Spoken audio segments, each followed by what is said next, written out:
guardai-vos de exercer a vossa justiça diante dos homens, com o fim de serdes visto por eles. De outra sorte, não tereis galardão junto a vosso Pai Celeste. Então, nesse acampamento nós estaremos vendo uma segunda parte do que já foi iniciado nos acampamentos anteriores a respeito do Sermão do Monte. O Sermão do Monte são princípios que Jesus fala a respeito do reino e do viver no reino, do caráter daqueles que vivem no reino. Então já vimos o capítulo 5, agora nós vamos ver o capítulo 6. Está programado para ir até o fim? Foi até o fim que a gente programou? Não, esse daqui é só a segunda parte. Só a segunda parte. Isso ainda dá uma parte 3. Tá certo, tem muita coisa desse conteúdo aqui. Esse nós vamos ficar no capítulo 6. 6, não é isso? Vamos orar um pouquinho mais, pedindo para o Senhor trazer luz na palavra, irmãos? Querido Senhor, querido Deus, amém. Vem para nós e fala conosco. Cada ministração da palavra, Senhor, seja cheio do que o Espírito quer falar a nós. Querido Espírito Santo, que fala à igreja, fala aqui conosco, Senhor. Se o Senhor não nos usar, tudo que preparamos, Senhor, ainda é letra que não produz efeito espiritual algum.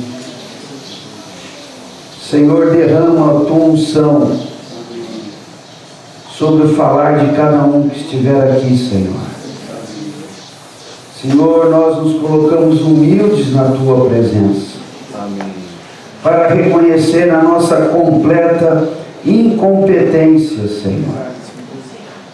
Para ministrar o que é vivo, o que é vida aos santos.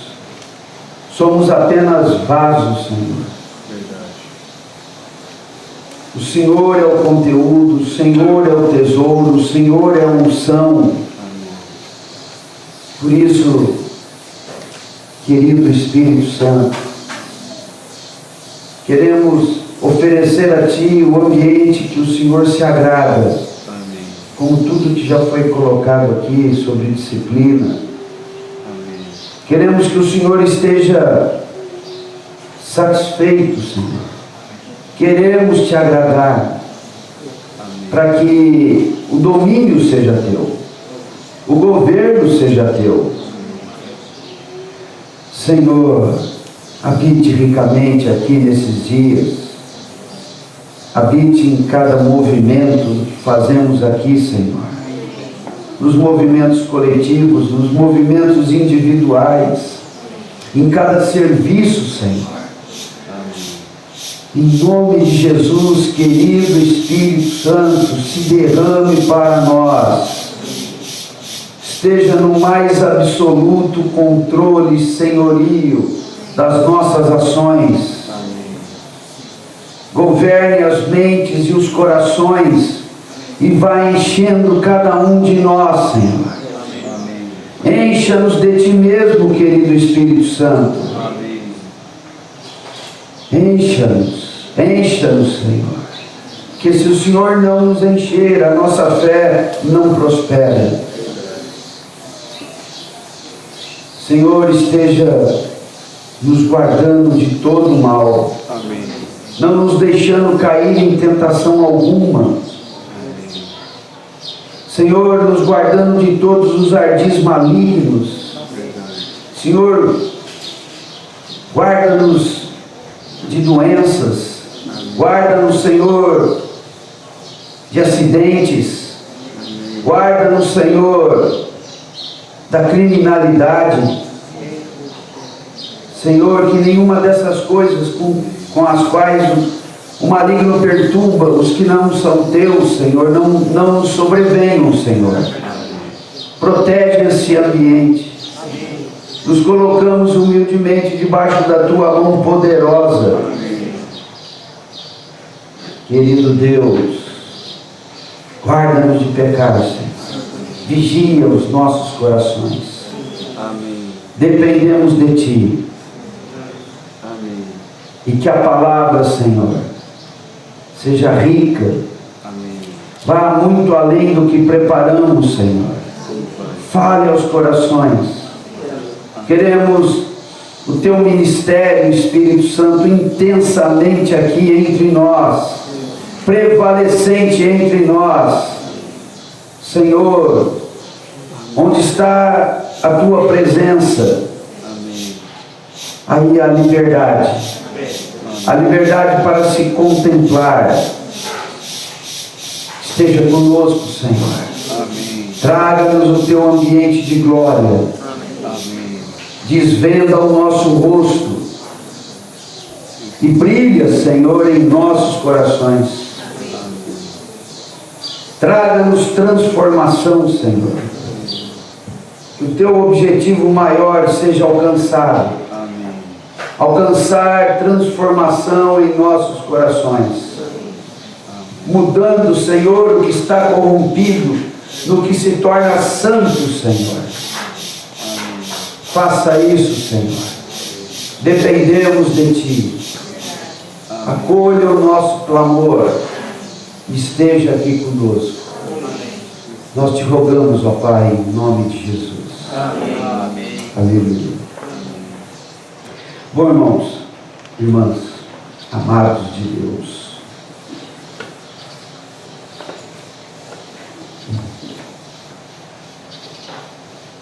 Nessa primeira parte do versículo do capítulo 6, o Senhor está nos dizendo para não fazermos as coisas para que os homens vejam, para sermos vistos dos homens e alcançarmos elogio dos homens. Irmãos, isso é algo que, pelo que o Senhor Jesus nos expõe aqui, isso é algo que contraria muito a Deus e é um desvio muito grande. Fazermos as coisas para que os homens vejam. E nós precisamos estar muito claros de que nós somos naturalmente tendentes a isso. O Senhor sempre vem nos tirar de um certo estado de corrupção para nos levar para o que é vivo. O Senhor sempre vem nos tirar da morte. Sempre há essa necessidade. Mesmo os cristãos mais maduros precisam ainda de serem retirados da morte. O Espírito Santo, irmãos, Ele é o Espírito da vida. É Ele que nos vivifica. E o trabalho dele é incessante no coração do crente. Não só no coração dos incrédulos, para tirá-los da morte absoluta. Mas mesmo nós que estamos nos esforçando para caminhar no Senhor, mesmo naqueles que estão resistindo ao diabo, o diabo sempre leva algum tipo de vantagem e o Senhor precisa nos resgatar da morte. Não tinha de fato figura mais própria para se referir à ação do maligno do que a serpente.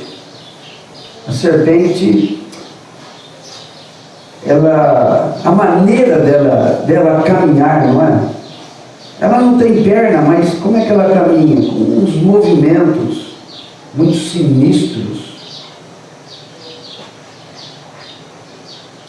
E assim que ela se coloca na nossa vida, sempre de uma maneira surpreendente. Ela não tem pernas. O Senhor falou, você vai rastejar. E ela rasteja. Se eu cair no chão, seja de bruços, ou seja de costas, eu não vou conseguir rastejar, mas a cobra rasteja, irmãos. A serpente rasteja. Isso fala da sua sutileza, da sua maneira muito própria de se mover.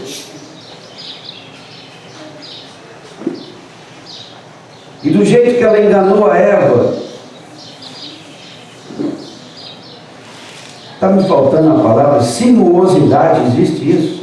Sinuosidade. Sinuoso, né? Sinuoso, cheio de curvas, não é? Então vamos inventar sinuosidade. A serpente se move na sua capacidade de fazer curvas e vai, te leva para cá, te leva para lá. Na hora que você vê, você nem sabe onde você está. Você está pecando. Essa é a habilidade dela.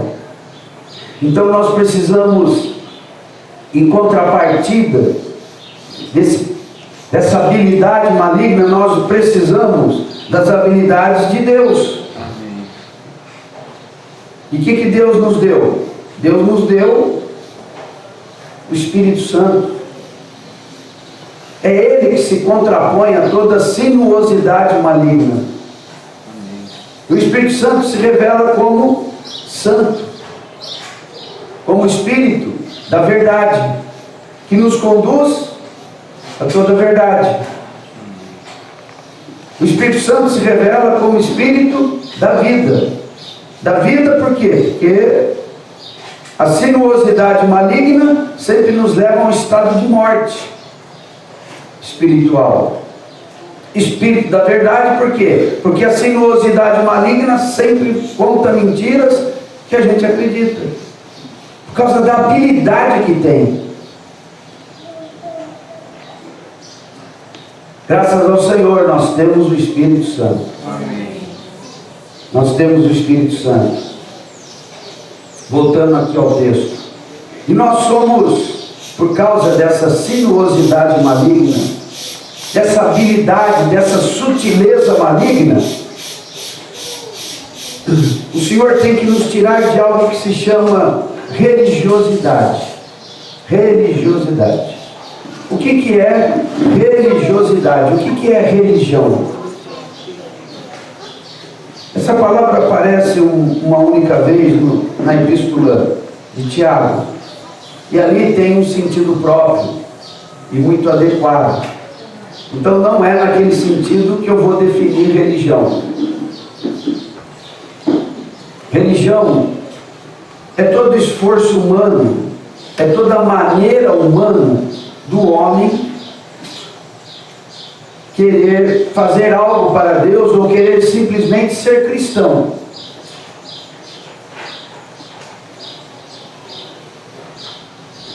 E aqui nós estamos falando, ao meu ver, que o Senhor detesta a religião. Detesta. E uma das características da religiosidade é fazer para os outros verem. Se eu disser assim, de supetão assim, para alguém que não seja muito espontâneo. Ô Jean, Josiane está de olho em você. Levanta e ora aí. Ora, levanta e ora. Vai, estou pedindo, levanta e ora. Ora, doutor. Levanta e ora. Vai lá. Obrigado, Senhor. Mas esse dia, Senhor, abençoa os irmãos.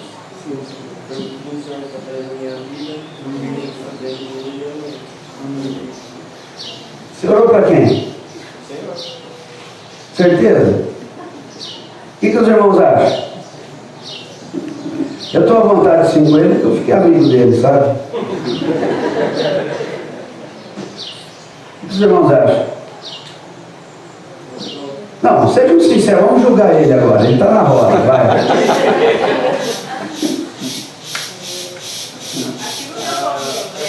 Não deu para ouvir? Quando você vai conversar com o Zaga, qual que é a primeira e a última palavra que você usa? Vamos supor que você pega e pedir alguma coisa pro Zaga. Não. Porque ele está pedindo, é isso que ele faz o tempo todo, Zaga, ora por mim, eu estou orando. Tá, mas quando você vai falar com ele, você cita o nome dele direto? Você fala normal, mas você não fala assim, Zaga, faz isso pra mim? Não fala, só fala, faz isso pra mim. Irmão, o Senhor não funciona dessa forma. Então, o que eu quero dizer, irmão? Termina, né? Sempre que nós oramos, Pai, em nome do Senhor Jesus, a gente deve lembrar sempre isso. O Senhor Jesus ele disse: tudo que pedires em meu nome, crendo, receberei. Então, sempre que fizermos uma oração, Pai, em nome do Senhor Jesus, eu te peço. Então vamos lá, ó. Isso que eu pedi para você fazer, quando eu pedi a primeira vez, ora, Jean, você não quis orar. Não era propriamente porque você não sabia, é porque você estava com vergonha de orar. Vergonha por quê? Porque o teu conceito sobre oração ainda não é dirigir palavras a Deus, você está preocupado com o ambiente. Falei, não, ora o que vier no coração. Você orou legal. Aí você se voltou para Deus e orou. Lá na casa do Nicandor. Mas a princípio você não quis. Vai você, irmão, levante e ora. Mostra pra gente aí. Amado Senhor Deus e Pai, Amém. Nós te louvamos pelo teu amor, tua graça e misericórdia. Amém. Senhor, em nome do Senhor Jesus, nós lhe pedimos, ó Pai, que abra os nossos corações, Sim. para que possamos aprender a tua palavra, Senhor. Amém. Senhor, conduz-nos nesse dia, Pai, para que tudo seja para a honra e glória do teu santo nome. Nós te louvamos, ó Pai, e te agradecemos, em nome do Senhor Jesus. Amém. Amém. Aleluia. Quando nós vamos orar em público, a gente primeiro se preocupa com as pessoas. E isso é algo a ser superado. Não é? É algo a ser superado. Quando eu me preocupo com as pessoas, isso é uma forma de religiosidade. Chega alguém, você já muda a oração, né? Alguém mais assim. Então, o Senhor quer nos livrar desse instinto religioso. Desse instinto religioso. Uma vez, acho que foi em Penápolis, alguém falou para o Paulo. Paulo detesta qualquer coisa em público, né? Detesta, ele passa mal, é da natureza dele. E alguém, assim, muito animado com a presença dele, falou assim: olha, Paulo, o Antônio. Então, imagina um cara vermelho assim, vermelho, que nem a camiseta do Pedro, Samuel, assim, vermelho. E agora, né? Como é que eu fico? Só além da língua, né? Mas por que deu aquela reação? É por causa das pessoas. Outros já são bem desinibidos, né? É para orar? Beleza, deixa comigo. Querido Pai, excelso Deus, está orando para quem? Irmãos, isso é um problema. Isso é um problema. Um problema a ser superado. Nós fazemos as coisas para Deus. E só Deus, só o Espírito Santo pode nos ajudar a fazer coisas assim, puras, simples, sem se importar com o que está à volta. E aqui nós temos esse problema aumentado muitas vezes. E o Senhor Jesus, ele vai procurar corrigir isso. Nesse versículo 1, nós temos o tema do que ele vai falar até o final até o versículo 18.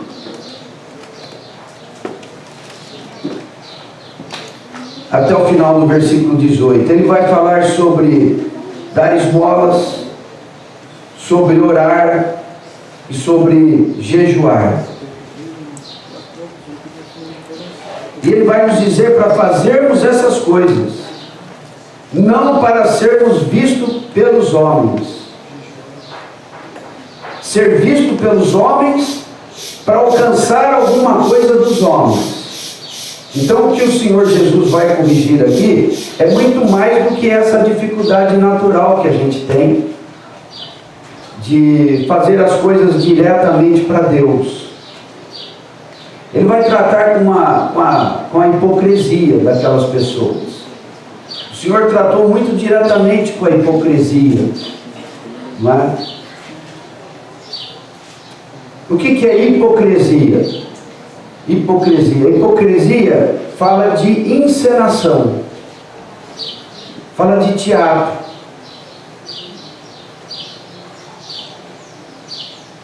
De ter um comportamento que não é autêntico, é uma representação. E nas coisas, nos assuntos relativos a Deus, nos assuntos espirituais, nós somos muito dados a representarmos. E em Israel, irmãos, a hipocrisia era que nem a corrupção no Brasil, uma coisa instituída. Então, Mateus 23, o Senhor, na última semana, era para morrer mesmo, né? Já estava na hora de ir para a cruz, ele desandou e falou mesmo, jogou na cara: ai de vós, escribas e fariseus hipócritas. Uma vez, duas vezes, três vezes, quase estou lembrado se foi 7 ou 8. Então esse era de fato um problema que havia lá, porque era algo instituído, eles faziam de uma maneira talvez até mesmo consciente.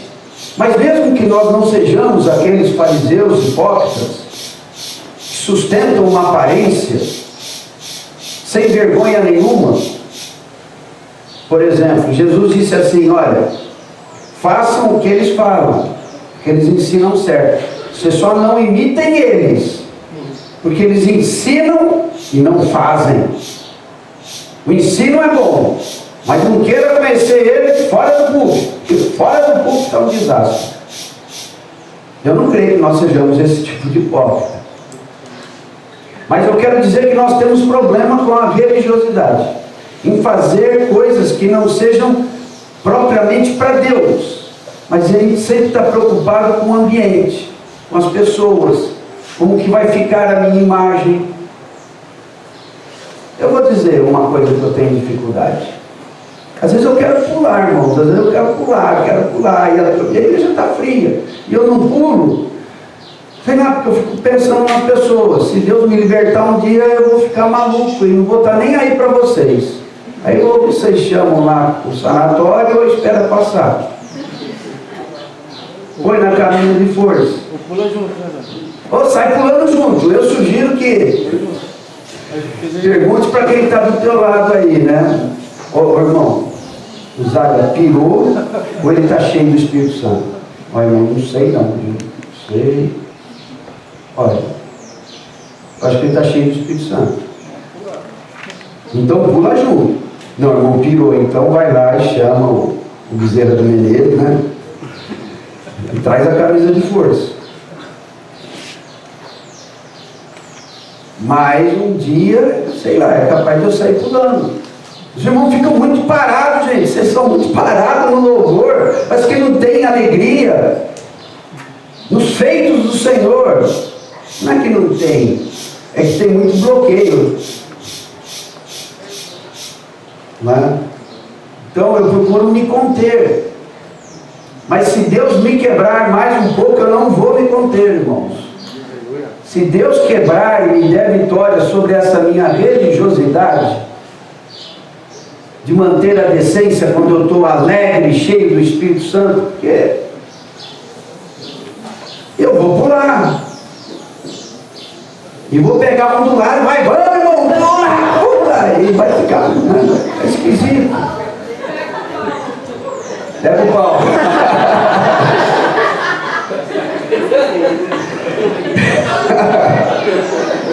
Pega o pau. Aí você vai ver um pimentão vermelho pulando assim.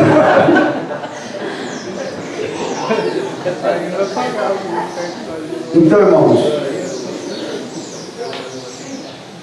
isso de fazer as coisas em função do ambiente é algo a ser vencido, irmãos, é algo a ser vencido, não é? Não estou falando em reteté, não.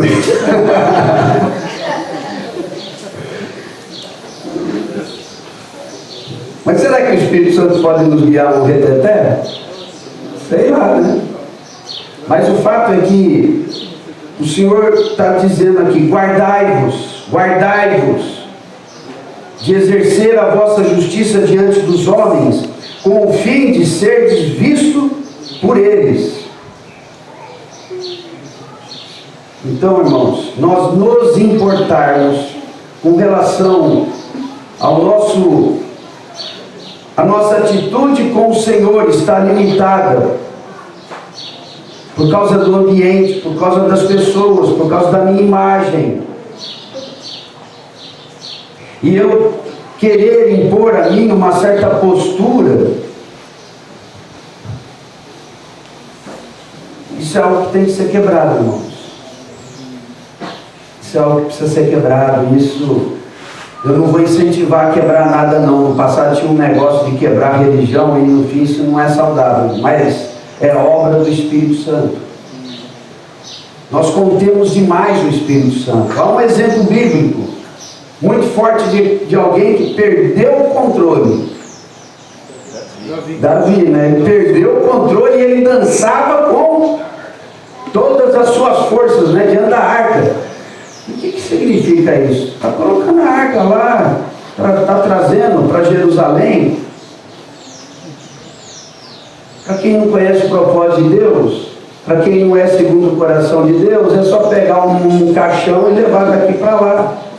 Mas Davi era um homem segundo o coração de Deus, e ele sabia o significado daquilo. E ele ficou em êxtase. E ele pulava que nem um macaco.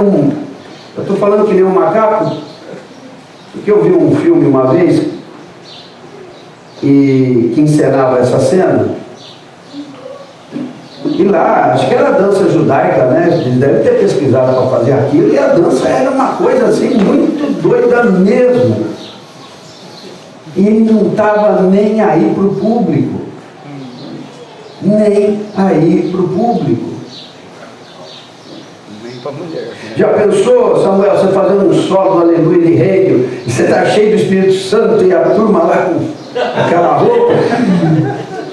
Já pensou, você esquece que você está fazendo? Então, a gente é dado a se conter, né? Tudo tem postura, né? Tudo... irmãos, como eu sonho com a gente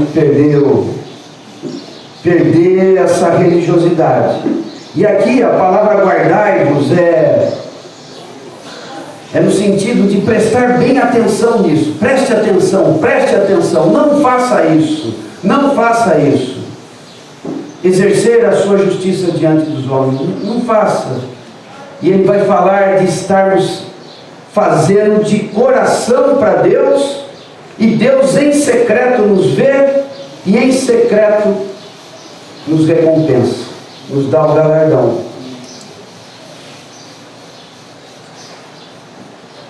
Quando diz aqui exercer a vossa justiça, aqui pelo que eu estudei, aqui essa palavra justiça pode ser a palavra para justiça mesmo, dica qualquer coisa lá, de canóis ou qualquer coisa assim, ou pode ser a palavra esmolas. Então tem manuscrito com as duas palavras, né? Mas tem algumas traduções, algumas não muitas, né? Porque eu baixei várias aqui no My Bible, do que eles oferecem.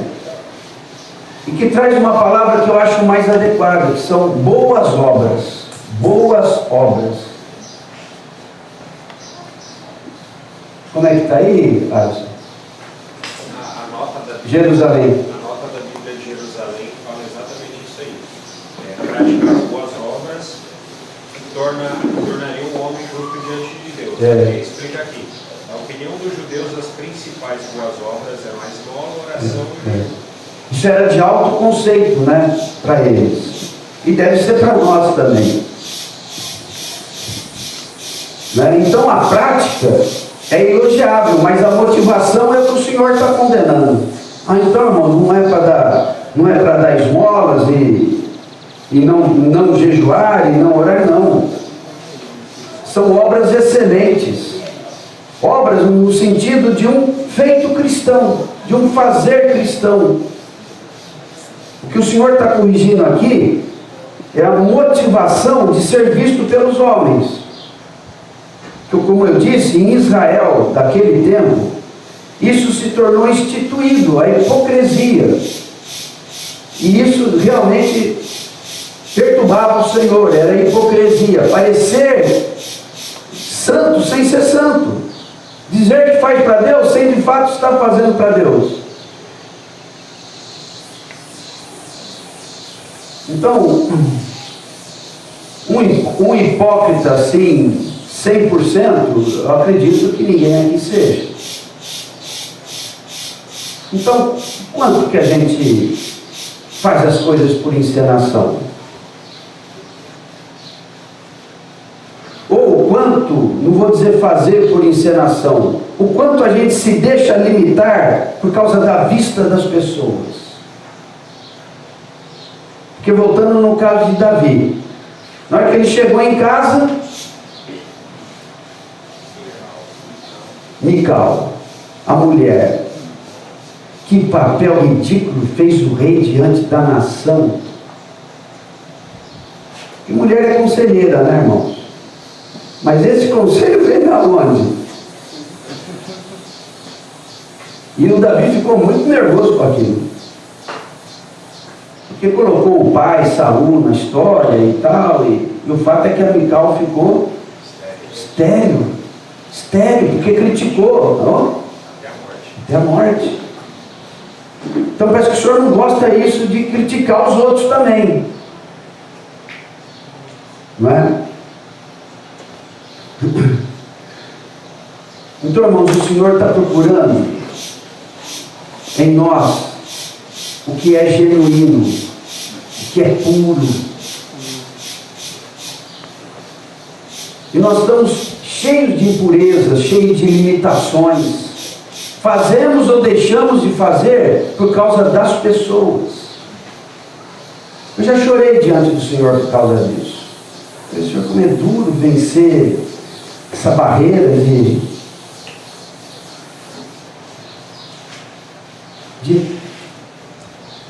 acabar não te agradando para não receber a crítica das pessoas. Autopreservação. É um outro nome para isso que eu estou querendo dizer. Mas me preservar para os homens. Considera. Alguns são Mical mesmo e vão falar bobagem. Mas quantos não vão ser libertos ao me ver liberto? Tem gente querendo pular junto, está precisando de uma força. Precisa de alguém começar. De um que puxa a fila. De fato, isso é algo que o Senhor tem que nos ajudar a vencer.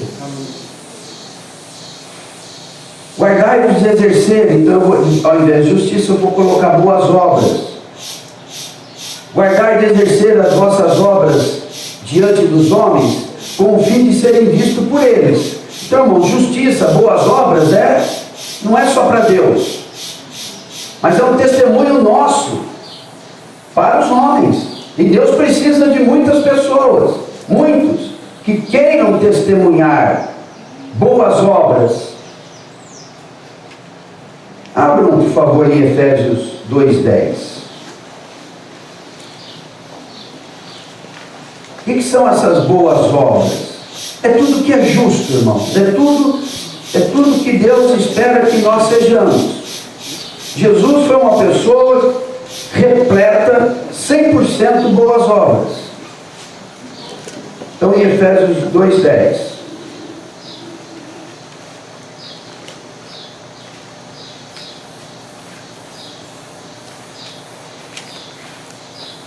Acharam aí? Diz assim, não? Efésios 2:10. Pois somos feitura dele, criados em Cristo Jesus para... Puxa, criado para... Para que você foi criado? Boas obras.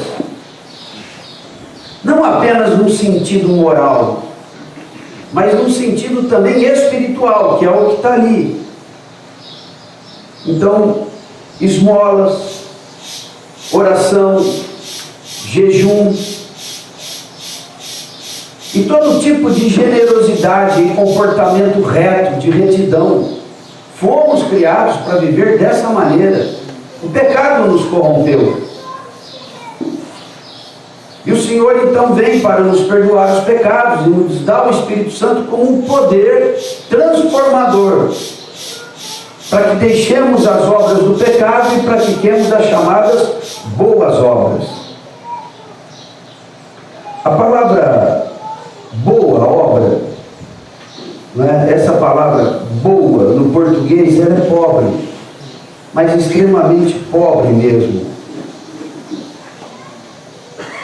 No grego, irmãos, a palavra boas obras,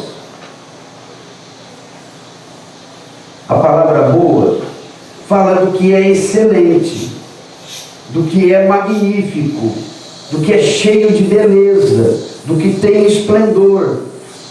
Não é só boa, seria o que? Maravilhosa. Obras maravilhosas, não só boas. Coisas que de fato expressam o que Deus é. Eu aprecio demais a expressão usada em Salmos. Beleza da sua santidade. Beleza da sua santidade. Senhor, te adoramos na beleza da sua santidade. É adorar Deus por toda a sua bondade, por todo o seu poder de perdoar, sua capacidade de nos perdoar. Adorar a Deus na beleza da sua santidade é adorar a Deus porque Ele não me joga no lixo, ainda que eu seja um lixo, mas Ele fala, eu vou fazer de você coisa boa. Então eu adoro o Senhor.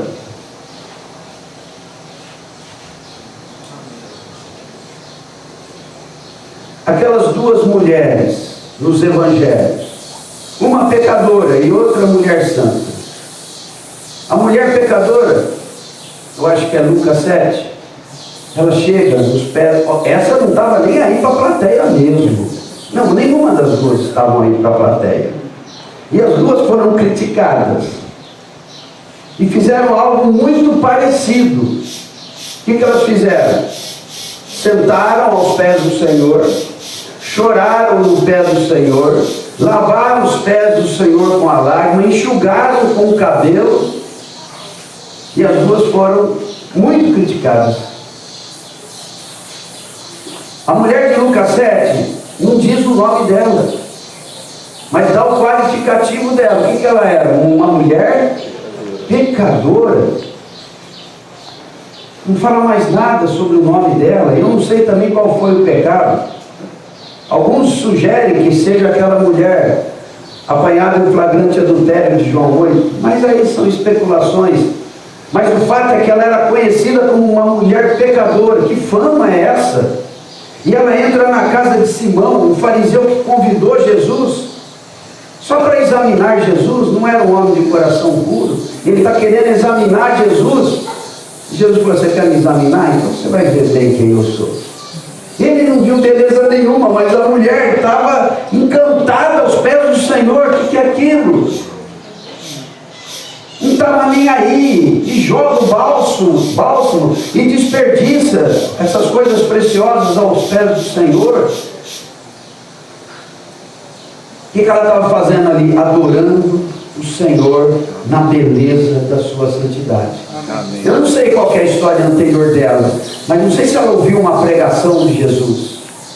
Não sei se ela observou Jesus de longe e falou: "Poxa, esse homem aí é maravilhoso." Não sei se ela recebeu um perdão, tipo a mulher adúltera: "Vai, eu não vou te condenar, mas vai, não peque mais." Mas olha o que ela ouviu, né? Estou falando no caso da mulher adúltera. Cadê os teus acusadores, mulher? Os acusadores injustos. Não, Senhor, foi todo mundo embora. E agora eu estou aqui, diante de ti. O Senhor fala: "Tão pouco eu te condeno." O fato é que aquela mulher pecadora está ali adorando o Senhor na beleza da sua santidade. E entra naquele ambiente. E ela já tinha essa fama de pecadora. E ela entra ali, não se importa. Exato. Em relação a isso, eu vi algumas semanas atrás que a gente estava estudando a cultura judaica. E o judeu, ele é muito hospitaleiro, né? Então o fariseu chamou Jesus como um rabi para eles discutirem coisas a respeito da lei, e era um jantar público. Eles jantavam e era um evento social mesmo, né? Eles comiam, e os demais, que quisessem ficar do lado de fora, vendo, escutando, Estava liberado. Estava liberado. Só que aconteceu uma coisa estranha, porque se eu recebo alguém em minha casa, e tem um valor de hospitalidade, eu ofereço água para lavar os seus pés. E bem provavelmente que o fariseu estava testando, como você disse, ele falou assim: "Eu não vou dar água para esse cara não." Porque ele não sabia quem Jesus era, ainda direito, né? E Jesus já era uma novidade. Ele falou: "Quero conhecer a novidade." No judeu, ele saudaria um homem com um beijo no rosto se ele dissesse que ele é igual a mim. Ou saudaria com um beijo na mão se ele dissesse: "Ele é superior a mim." Mas, pelo que parece, Simão não saudou Jesus, então ele não considerava Jesus nada. Né?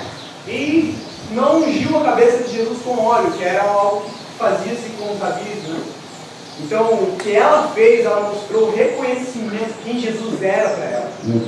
Acho que aquela dor dela ver também, tipo, ele não está reconhecendo o valor do mestre. Ele não, né, tipo, a gente não sabe o passado dela, mas ela remiu ali uma situação de adoração, né? Ele não prestou culto mesmo dentro da sua casa, mas ela invadiu um espaço que não era dela, que não tinha domínio dela, sendo uma mulher, que era algo muito forte para a época. Ela quebrou todos os padrões e se lançou aos pés dele, porque ele era digno. Amém. E ela devia estar indignada de ver o cara tratando diamante como caco de vidro, né? Ela viu a beleza da santidade do Senhor, então ela se derrama ao Senhor. Isso é maravilhoso. E a outra mulher? A outra mulher é uma mulher santa que serve a Deus. Maria, né? Irmã de Lázaro e de Marta. Primeiro nós vamos ela aos pés do Senhor para ouvir os ensinamentos. Não ligando para os outros. Também não está nem aí. Ela falou: "Ih, a Marta não vai gostar." Mas não está nem aí. Não está nem aí. Ela que se vire. Talvez ela estivesse já até esperando o piti da Marta, né? Não ligando para os protocolos. Não. Mulher, Mulher, o que está fazendo ali? Conversa de homem.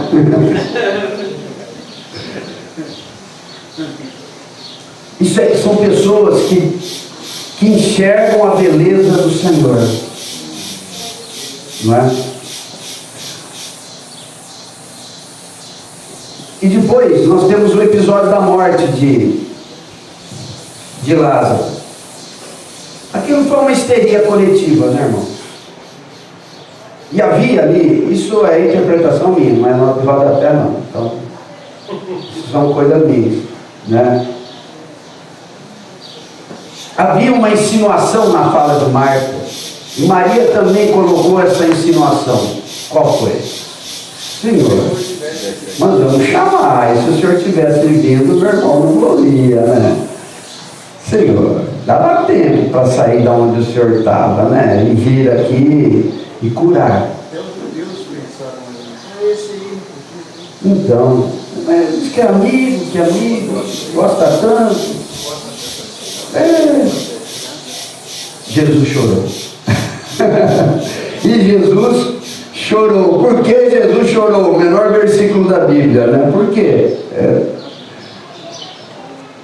E Marta diz isso, e Maria também diz isso, e todo mundo diz isso, mas Jesus queria, era mesmo surpreender com uma ressurreição extraordinária, né?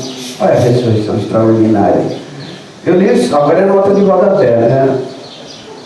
Eu li que na crença judaica mais popular, talvez até supersticiosa, quando alguém morria, o espírito da pessoa ficava por 3 dias ali rodeando. Já ouviram isso ou não? É isso. O senhor falou, eu vou no quarto para não dizer que o espírito estava por ali. Mas isso eram coisas da superstição deles, tá? Não é que seja assim, não. O senhor falou, eu vou chegar no 4º dia para quebrar a possibilidade do espírito estar por perto. Não vai. Vai ser uma ressurreição diferente da filha de Jairo, né? Vai ser uma ressurreição diferente do menino que estava sendo levado no funeral, porque 3 dias, né? Morreu hoje, vai enterrar amanhã, se é como aqui no Brasil, o espírito do menino está por ali. Então a turma podia atribuir a isso. Vou chegar no 4º dia que é para quebrar mesmo. Não é? Bom, aquilo foi glorioso. E a turma falou, e os que se opunham falaram, agora tem que matar mesmo, não tem jeito. Só matando, esse homem só matando. Mas o fato é que nós temos lá em João 12, não é?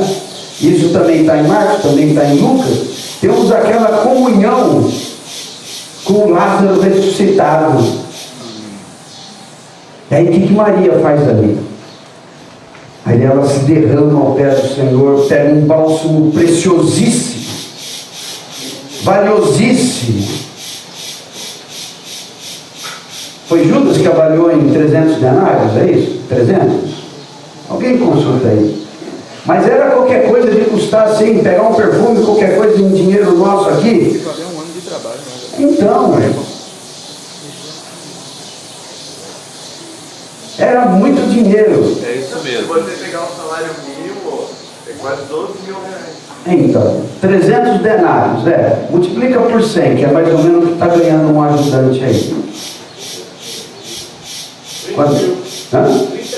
30 mil. E parece que isso era uma forma de você fazer um tipo de poupança naquela época, de você fazer uma reserva financeira. Essa coisa do perfume caro e tal, parece que também tinha essa situação. Ela pega aquilo e derrama. Irmãos, é coisa de quem está vendo. E novamente ela é criticada. Na primeira vez, ela teve que aguentar a tal da Marta. Agora, os discípulos, não foi só Judas que falou isso não, diz que os discípulos todos se indignaram.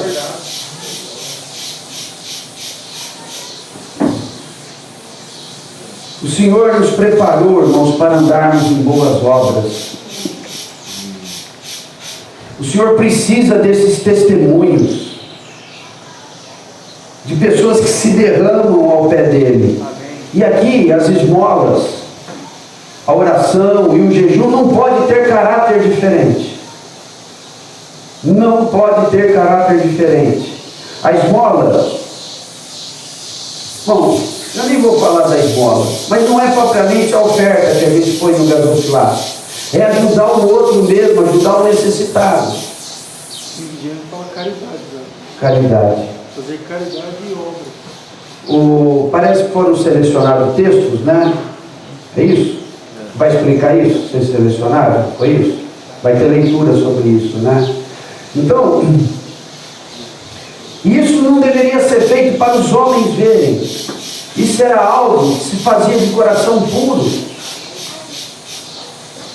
para que Deus se agradasse daquilo. Deus quer observar as nossas boas obras, irmãos. Deus quer. Ele precisa de gente como nós, pecadores, dizendo que no mundo de pecadores nós não somos pecadores, ou não queremos viver como pecadores. Não é verdade? Então isso serve até para nós nos contermos no pecado. O Senhor procura boas obras em nós. Aqui no versículo 10 do capítulo 2 de Efésios, diz que somos feitura dele. E a palavra aqui nós sabemos, né? Para feitura é poema. Nós somos obra-prima dele.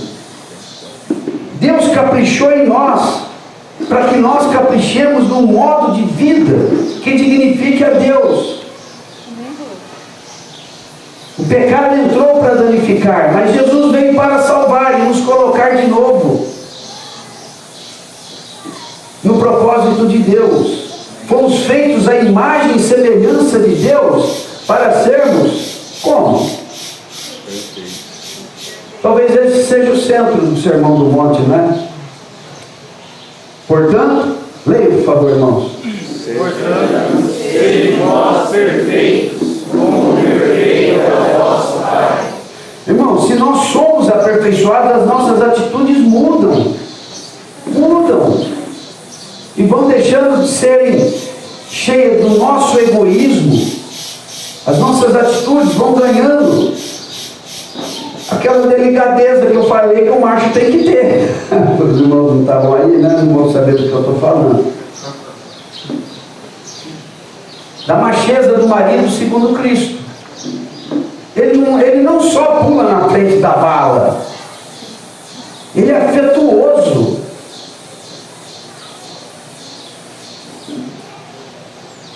Então, irmãos, o Senhor quer nos tornar pessoas como Ele é. E à medida em que as nossas atitudes vão mudando, como aquele comentário, né, que a gente observa, alguém chega assim, um irmão chega para outro, ou uma irmã chega para outra, fala assim: você viu como a fulana está mudada? Você viu, reparou como que o fulano está diferente? Está diferente por quê? Porque está deixando de ter atitudes próprias de pecador para ter agora atitudes próprias de redimido. Ele está deixando as suas más obras que impressionavam mal as pessoas para praticar o que é excelente, o que é perfeito, o que é segundo Deus.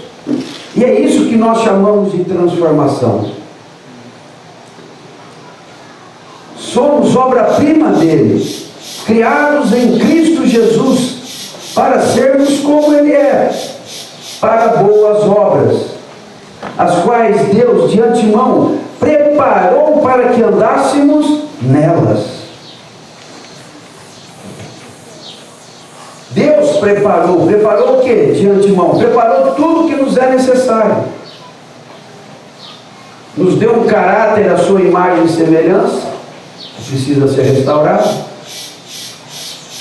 Nos deu a obra do Filho, nos dá agora a obra do Espírito Santo. O que falta? Não falta nada.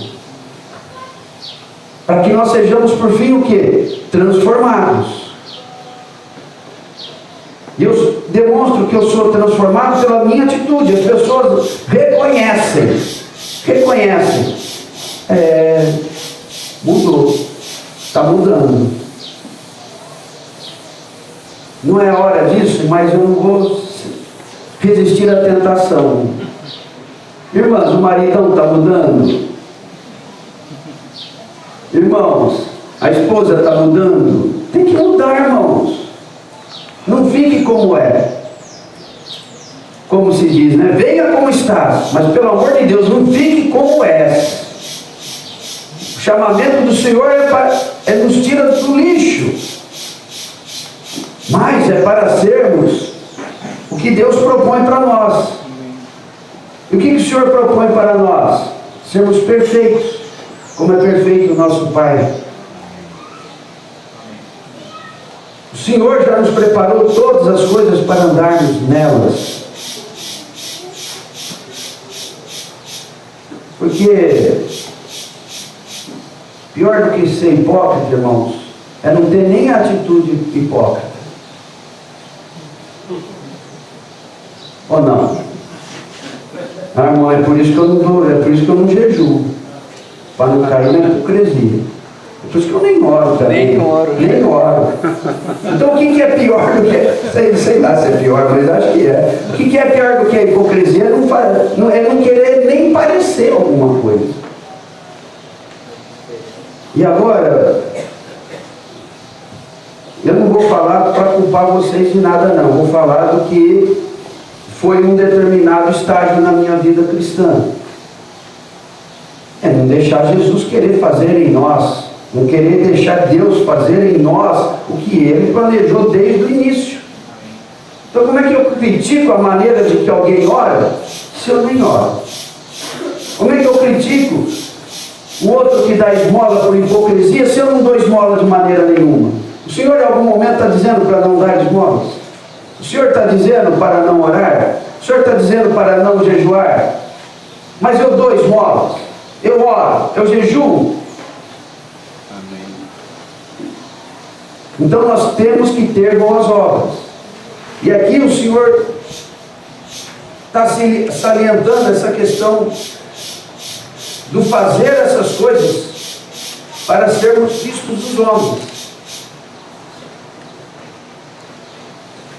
É 1 hora, né, Juliano?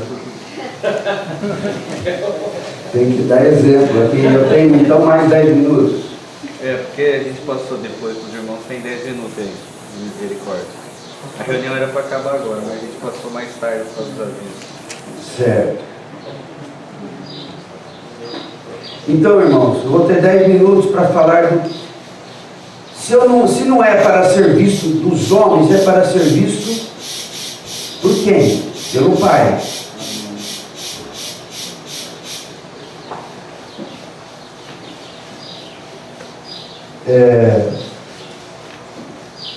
No versículo 6 diz assim: tu porém quando orares, entra no teu quarto. Agora Mateus 6,6, tá? Tu porém quando orares, entra no teu quarto e fechada a porta, orarás a teu Pai que está em secreto, e teu Pai que vem em secreto te recompensará. O Pai está em secreto e te vê, te observa em secreto e te recompensa. O Pai está em secreto e te vê em secreto. O que significa secreto, irmãos? Oi? Na sua, vamos dizer, está certo isso, na sua invisibilidade. Deus é Espírito, o Deus invisível, não é isso? Ele é invisível. O ar é invisível? Ele está ausente ou presente? E aí se não estivesse presente? Deus é a mesma coisa, irmãos. Requer fé. Que é invisível, precisa de nós fé. Fé é certeza de coisas que se esperam e convicção do que não se vê.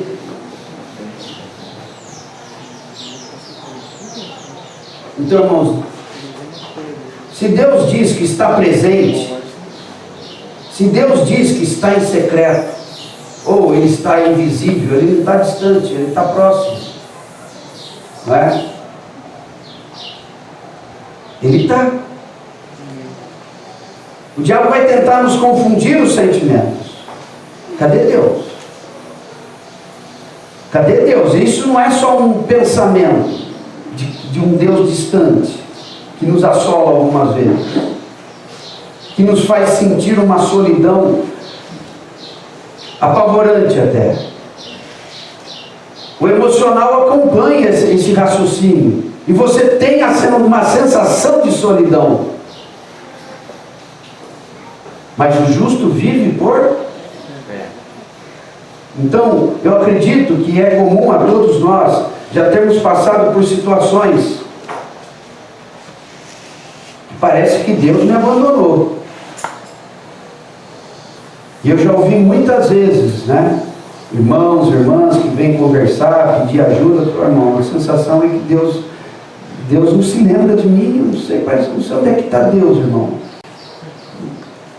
Deus não está lembrando de mim. O que é isso, irmãos? Isso é um dardo inflamado do maligno.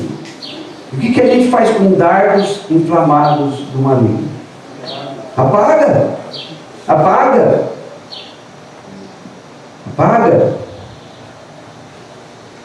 Ajuda-me, ó Senhor, na minha falta de fé. Eu creio, mas esse demônio, essa casta, essa coisa que me atingiu agora, Senhor, me ajuda, me ajuda.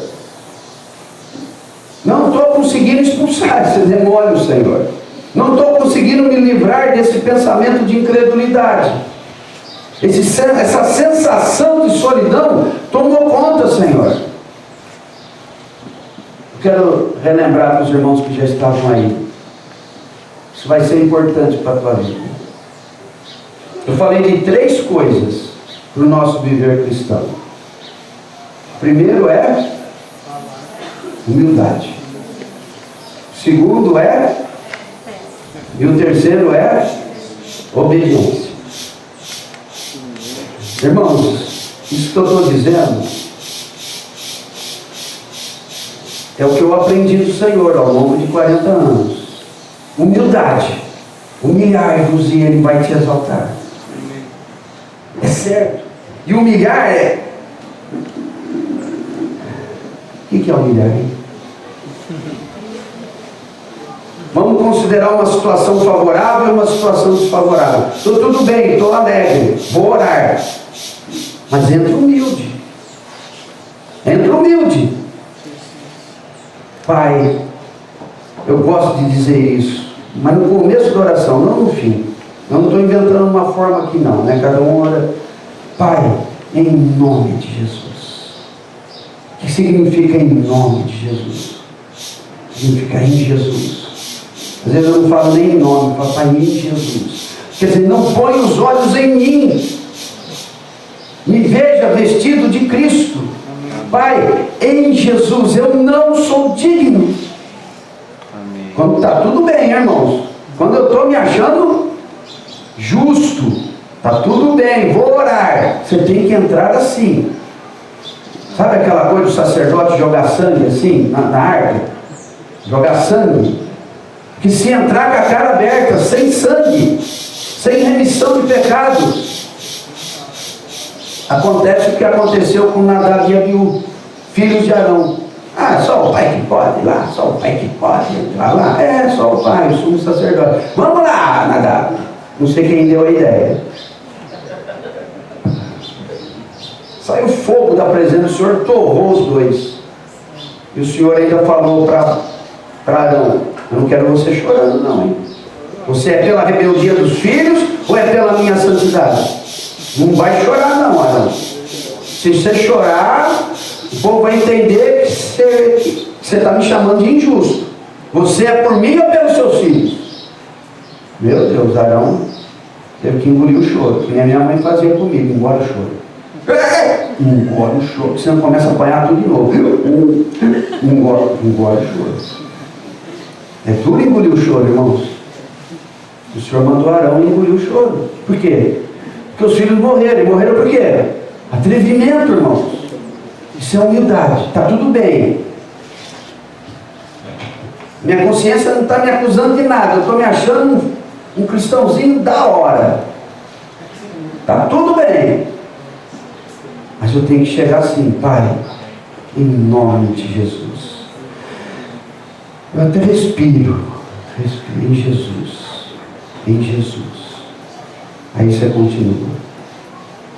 E às vezes eu errei, eu pequei, alterei minha voz com a minha esposa, pronto, pequei, aí eu tenho que me humilhar, eu tenho que pedir perdão, eu tenho. Aí então, o sentimento tem que ser mais profundo ainda. Fala: Senhor, como é que o Senhor vai me receber? Pequei de novo.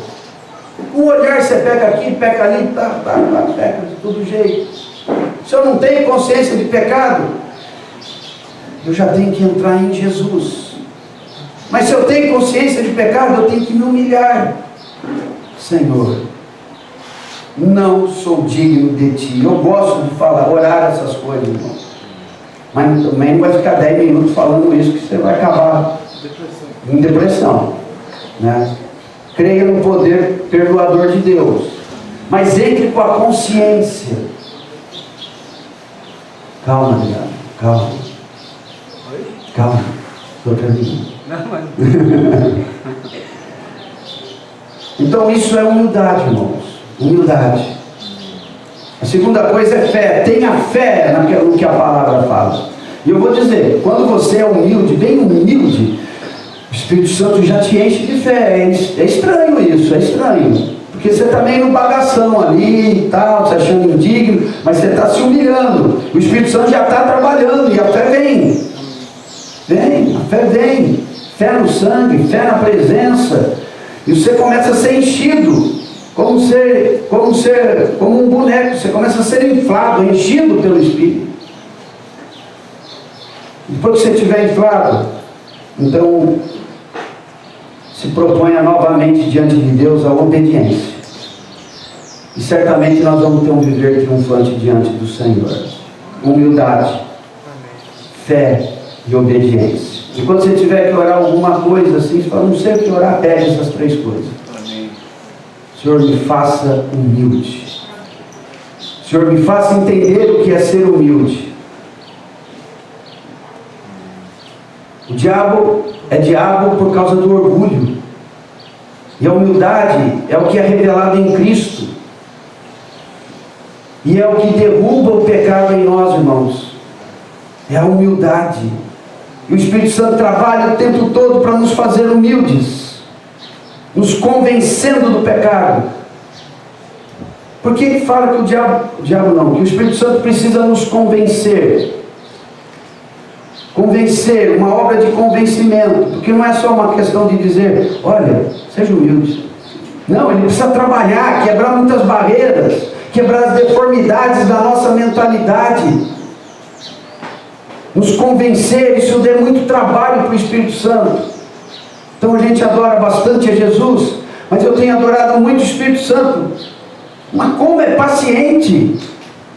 Eu me lembro quando as minhas filhas eram pequenas, eu perdi a paciência. O Espírito Santo, ele não perde a paciência. Ele é longânimo, ele é paciente, ele é tolerante.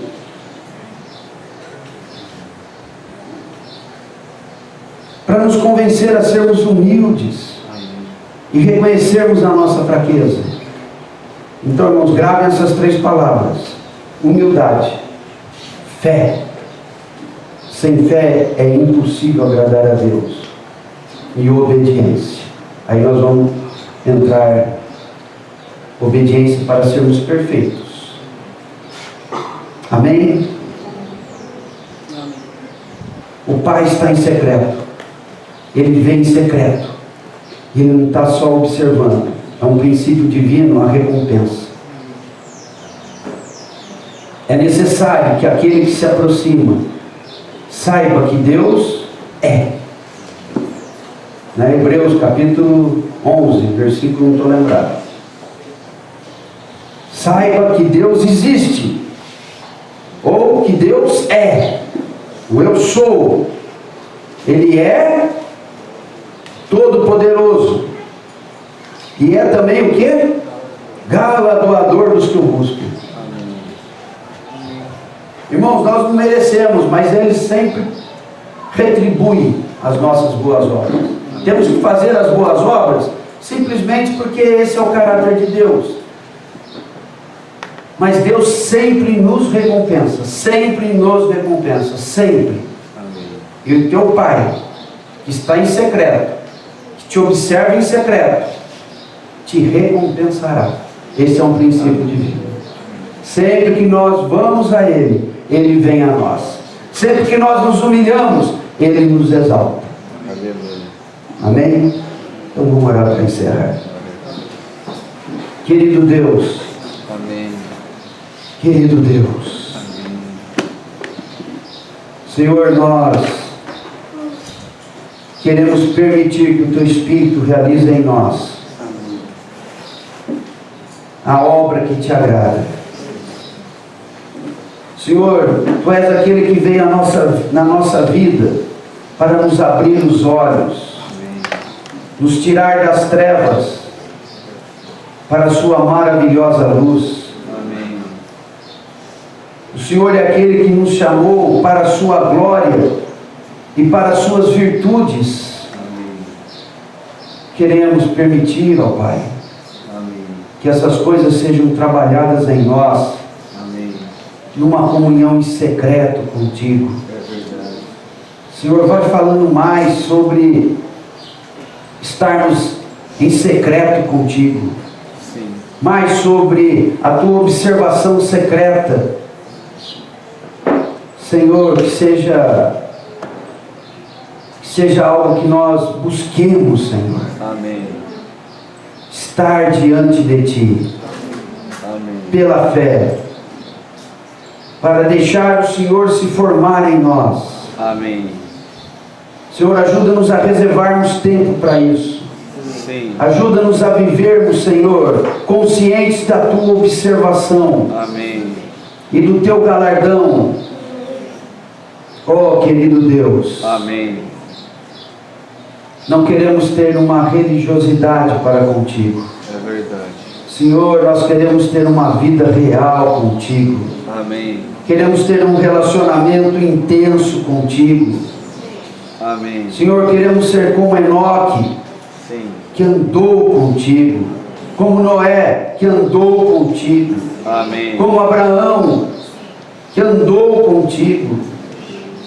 Senhor, como Isaac, como Jacó, como Moisés, Amém.